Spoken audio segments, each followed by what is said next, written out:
Everyone is a slave to something. Today we're breaking down Kenny's last scene, not just to admire its beauty, but to uncover how his final words could hold the key to free you from your obsessions and addictions. And what better way to dive in than with this visual representation of slavery? Kenny, chained and crushed by the Titan's force. He who believed and lived by violence is put in front of its limitations.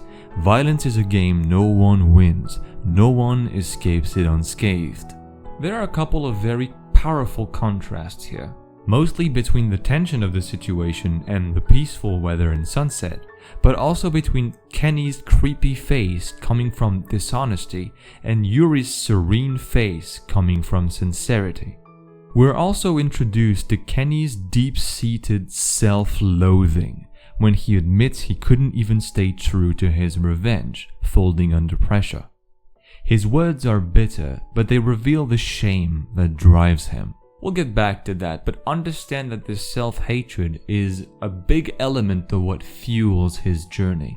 And if you listen closely, you might recognize that pattern within yourself too. But beyond the Titan's crushing force, this is what completely shatters Kenny's world. The genuine compassion of a king dominating him in every aspect, physically or psychologically. Add to that the alien power of a Titan, and in Kenny's eyes, it's a god that is extending his hand in friendship, seconds after being threatened to death. This incomprehensible scene to the eyes of Kenny marks the beginning of his journey, a journey for meaning through compassion. Keep that in mind, it's key for the takeaway. I love that Kenny sticks out like a sore thumb in the king's council, foot on the table, cowboy attire. It's almost a form of armor, to be as abrasive as possible to reject even the idea of belonging. It's pretty ironic. Everything about Kenny's behavior is the opposite of Yuri's compassion that he's so desperately trying to attain. So far we've been presented to Kenny as an irredeemable asshole, but his visit to see his sister allows us to dive deeper into his psyche. You see this protection from emotions when he humors Kushel. He probably realizes she might be dead but needs to distance himself. Bear in mind that addictions are a very common mechanism in order to avoid facing or processing negative emotions. But Levi forces him to confront himself. Huh? 名前は Levi. ただの Levi.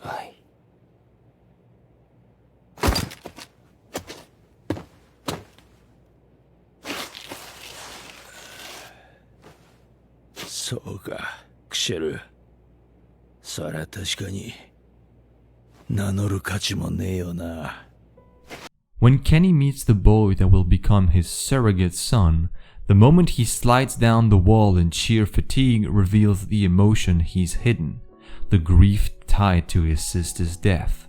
Not only that, he lets it slip that the root of his self-hatred stems from his family's reputation and the harm that it caused them. Growing up in the gutters of the underground only deepened that wound. No wonder he sought power, to fill the void of a broken self-esteem. But at the very least, this vision of power gave him something to hold on to, a chain to keep him standing. The tragedy of Kenny's education for Levi is that he's teaching him all he's ever known, violence, tailored for a world ruled by it. But he cares for the kid, the only thing that his sister left him. These underground scenes serve to humanize Kenny. Yes, he abandons Levi, but there is still a lesson to reflect upon from that. We are shaped by our environment, but we don't have to resent the environment for the scars it gave us. Because without acceptance, those scars can become soul deep. And here's one of the most key moments of this flashback. As they're older and wiser, Yuri tells Kenny that his days are numbered, but that his power can be passed on. This possibility lights a fire in Kenny, the hope of reaching compassion through power. But for me, the most powerful part of this scene is the scenery. Two old friends gazing into a beautiful, peaceful, and distant horizon. One understands it, the other doesn't. Though they look in the same direction, they aren't seeing the same thing. That will become Kenny's obsession, understanding that peace. Why can't he reach it? Does he even deserve it as a low life like he is? The cruel paradox is that he reunites men and women in his vision of higher power to finally reach compassion, and through this leadership, he clearly grows to care and let compassion escape through the cracks of his broken psyche for them. To hammer the nail in the coffin, when he loses his friend Yuri to the new heritant of the Founding's power, he's witness to this ascension of yet another person, bathing in light while he stands in the shadows, lost. And now we're brought back to the present. Kenny is dying. There we have that same peaceful sunset scenery, just like the day he met Yuri, but this time he's alone and still clueless. Or is he? As Levi approaches, the pressure skyrockets when he shows that he has a Titan-forming syringe in his possession, the ultimate pushback to people around him, becoming the monster he sees himself as. But the beauty of this moment is that Levi knows better. He knows Kenny, even when he lies. That's the kid he raised, after all. Then comes that famous line.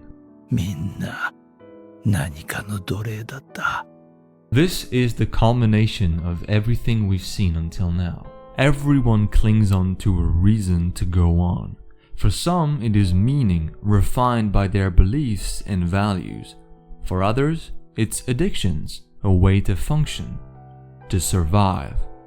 But here's where I disagree with Kenny. Enumerating meaningful things such as love or faith in the same bracket as something like booze is a mistake to me, because it implies that they're of the same nature, and they're not. Psychological studies show that one of the biggest components in order to counter addictions is actually meaning, or purpose, if you will. So in the midst of Kenny's realization, there lies the first answer to our suffering. In order to counter addictions, we need to find meaning somehow in our lives. But it doesn't end there. Do you know what studies found to be the second most powerful ally we have against addiction? Connection. And that leads us to the end of our scene. Levi first asks questions that are impersonal, until Kenny brings the subject of family. There is a sad beauty in Kenny coughing blood on Levi's face, a man's life literally spilling onto someone who shares his blood.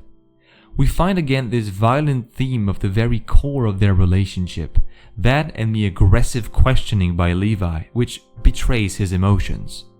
This violence is softened in a heartbreaking, humoring fashion when Kenny reveals who he is to Levi. 俺のせいもアッカーマンらしいな。あんた、本当は母さんのなんだ。バカがただの兄貴だ。 And the final act of this masterful scene is this. Kenny admits that he abandoned Levi because of his self-loathing about his abilities as a father, completely letting his guard down in this instant before shoving the syringe box in Levi's chest. First, because it's Kenny's last show of tough love for his nephew. But most importantly, because at this moment, Kenny finds the solution he's been looking for his entire life. He lets go of his obsession. No more seeking power, no more clinging on to life, no more self-hatred. And the ultimate irony of life is that while doing that, he shows great compassion and love to his nephew.